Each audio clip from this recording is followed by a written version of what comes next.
guys, I know it's been a little bit, sorry about that. I think I'm going to change up the format a little bit, so I'm just doing short videos when I actually do something instead of planning ahead for something big, except for maybe every once in a while, because it's stressing me out. And as this whole point of this whole thing is to learn to manage and live with the anxiety, stressing myself out doesn't sound very useful.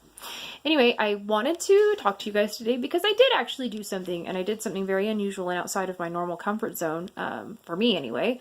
I was down getting my husband's car repaired, and there was a customer that seemed pretty distressed.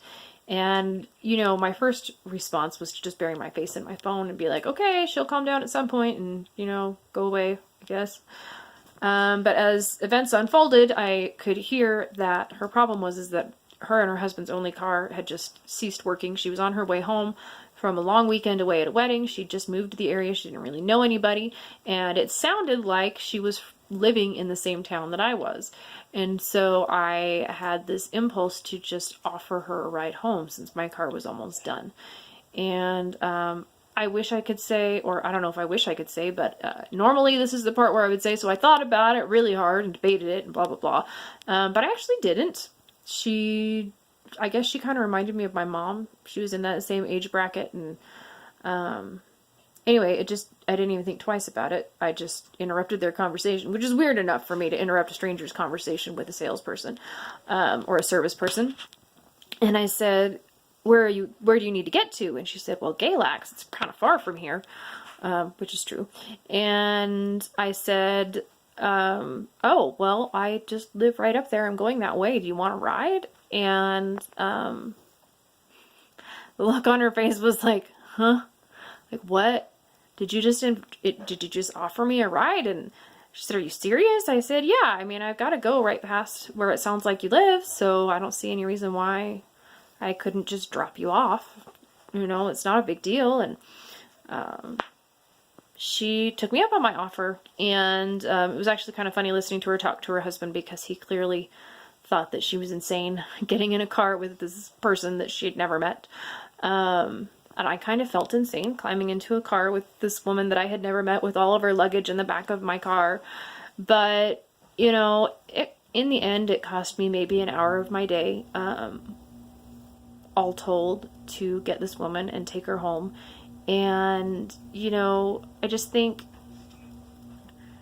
all those times when you have that moment where you're like, I just don't know what to do, how nice would it be for someone to just be like, here, let me take care of that for you. I can, so I may as well. And she kept thanking me. It actually got kind of embarrassing. I was like, I don't know what to say to you, because I really don't see it as that big of a deal. But I ended up saying to her, and I think this is true, that the good in the world is the good that we put into it. And so if we want to see good in the world, you know. She said, well, I promise I'll pay it forward. And I said, that's awesome. You know, like I appreciate the opportunity to help you. So that is not something that I usually would do. So I did a thing, and I feel really good about it. And that does not mean that I'm going to start picking up random people at the side of the road. But I was glad to be able to help somebody with their day, and to be able to, I mean, I had asked last night in my prayers that I would be able to find somebody to serve. And even if you're not religious, you know, you could start the day thinking, is there somebody that I can help today? And so I challenge you to do that this week. I so often talking about your anxiety and how you should manage it, or how you could manage it and all these things. But every once in a while, sometimes you just need to think about someone else for a little while. A stranger is easier, because then you don't have to stress out about whether or not you help them correctly, because it's over and done with and you'll never see them again. So with that, have a good week, try something new, and I will talk to you when I post again. It will still be weekly updates. Please like, follow, share, and let me know what you would like to see me doing, and if you have any ideas. Bye, guys.